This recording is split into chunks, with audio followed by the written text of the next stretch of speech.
মোহাম্মদ ইউনূস দুপুর 2:10 ঢাকায় পৌঁছাবেন তিনি।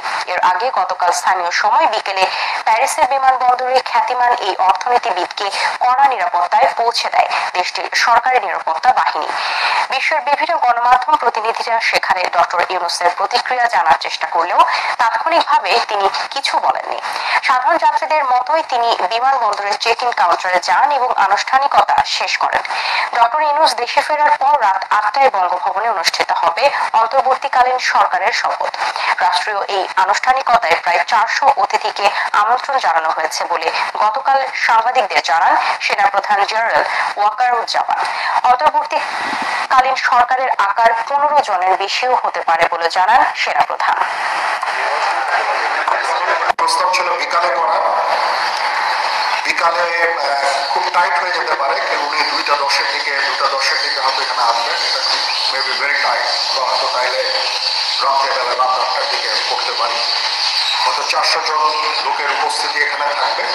এই পরিসরে আমরা শপথ গ্রহণের অনুষ্ঠান ইনশাআল্লাহ করব। অন্তর্বর্তীকালীন সরকারের প্রধান হিসেবে মনোনীত নোবেলজয়ী অর্থনীতিবিদ ডক্টর মোহাম্মদ ইউনূসের জন্য বাসভবন হিসেবে রাষ্ট্রীয় অতিথি ভবন যমুনাকে প্রস্তুত করা হচ্ছে। সেখানে আছেন সহকর্মী শারফুল আলম, তিনি জানাচ্ছেন বিস্তারিত। তত্ত্বাবধায়ক সরকারের প্রধান উপদেষ্টা ডক্টর মোহাম্মদ ইউনূসের থাকার জন্য রাষ্ট্রীয় অতিথি ভবন যমুনাকে তৈরি করা হয়েছে।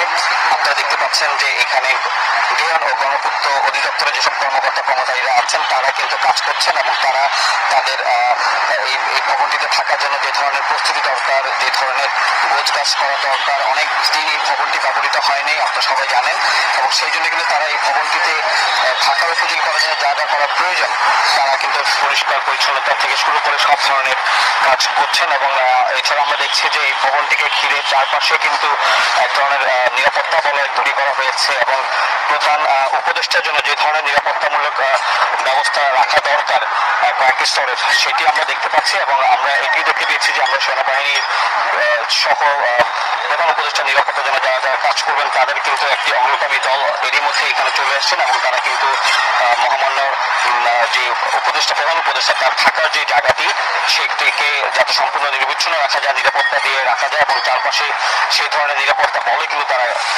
গড়ে তুলছেন। তো এই ছিল আমার কাছে সবশেষ খবর। চেয়ারম্যান আবু হেনা মোহাম্মদ রহমাতুল মুনিমের পদত্যাগ ও বরখাস্তের দাবিতে কর্মবিরতি ও বিক্ষোভ করছে এনবিআর এর কর্মকর্তা কর্মচারীরা। সকাল থেকে বিক্ষোভ করতে দেখা গেছে তাদের এক দাবি চেয়ারম্যানের পদত্যাগ। এ সময় তারা যথাসময়ে পদোন্নতি দেওয়া সহ 13 দফা দাবি জানান। বৈষম্য বিরোধী রাজস্ব বোর্ডের কর্মকর্তারা ব্যানারে এসব দাবি জানান তারা। এদিকে এনবিআর ভবনের নিরাপত্তা জোরদারের দায়িত্ব পালন করছে সেনাবাহিনী। নিরাপত্তার স্বার্থে আজ ব্যাংক থেকে টাকা উত্তোলনের সীমা আরোপ করেছে বাংলাদেশ ব্যাংক। এক অ্যাকাউন্ট থেকে 1 লাখের বেশি নগদ টাকা উত্তোলন করা যাবে না। তবে এই সিদ্ধান্ত শুধু আজকের জন্য প্রযোজ্য হবে বলে ব্যাংকগুলোকে বার্তা দেওয়া হয়েছে। রাতে ব্যাংকের ব্যবস্থাপনা পরিচালকদের এই নির্দেশনা দেয় বাংলাদেশ ব্যাংক। নির্দেশনা অনুযায়ী একজন গ্রাহক নগদ টাকা উত্তোলন করতে না পারলেও যে কোনো পরিমাণ নগদ টাকা স্থানান্তর ও ডিজিটাল লেনদেন করতে পারবেন। পশ্চিমবঙ্গের জলপাইগুড়ি সীমান্ত দিয়ে ভারতে প্রবেশের চেষ্টাকালে প্রায় 1200 বাংলাদেশিকে আটকে দিয়েছে দেশটির সীমান্তরক্ষী বাহিনী বিএসএফ। গতকাল উত্তরাঞ্চলের পঞ্চগড় সীমান্ত সংলগ্ন ভারতের জলপাইগুড়ি এলাকায় এ নিয়ে উত্তেজনা দেখা দেয়। ওই বাংলাদেশিদের অনেকেই এখনো সীমান্তের জিরো লাইনে অবস্থান করছেন বলে জানিয়েছেন বর্ডার গার্ড বাংলাদেশ বিজিবি। পালিয়ে ভারতে যাওয়ার চেষ্টাকারীদের বেশিরভাগই আওয়ামী লীগের স্থানীয় পর্যায়ের নেতাকর্মী বলেও বিভিন্ন সূত্রে দাবি করা হচ্ছে। পশ্চিমবঙ্গের বিভিন্ন সংবাদ মাধ্যম গতকাল থেকে এই বিষয়ে নানা ধরনের নেতিবাচক সংবাদ প্রকাশ করেছে।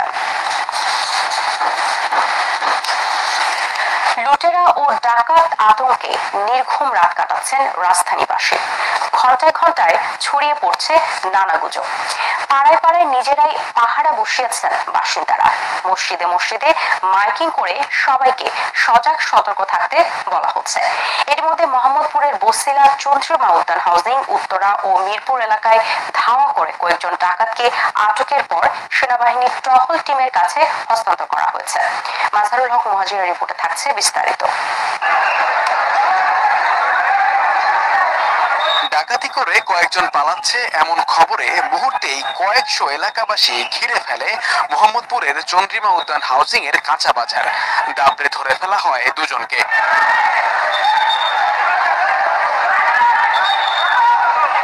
বয়সে কিশোর দুই লুটপাটকারীকে পিটিয়ে প্রায় মেরেই ফেলতে বসেছিল বিক্ষুব্ধ এলাকাবাসী। পরে উদ্ধার করে তাদের নিয়ে যান সেনা সদস্যরা। এর আগে ফেসবুকে বিভিন্ন এলাকা থেকে লুট, ছিনতাই, ডাকাতির নানা ধরনের খবর লাইভ করতে থাকেন নাগরিকরা। সাহায্য চাইতে থাকেন নানাভাবে। সামাজিক যোগাযোগ মাধ্যমের এই চিত্রে আতঙ্কিত হয়ে পড়েন রাজধানীর বিভিন্ন পাড়া মহল্লার লাখো মানুষ। এলাকার মসজিদে মসজিদে মাইক থেকে ঘোষণা দিয়ে সবাইকে রাস্তায় নেমে আসতে বলা হয়।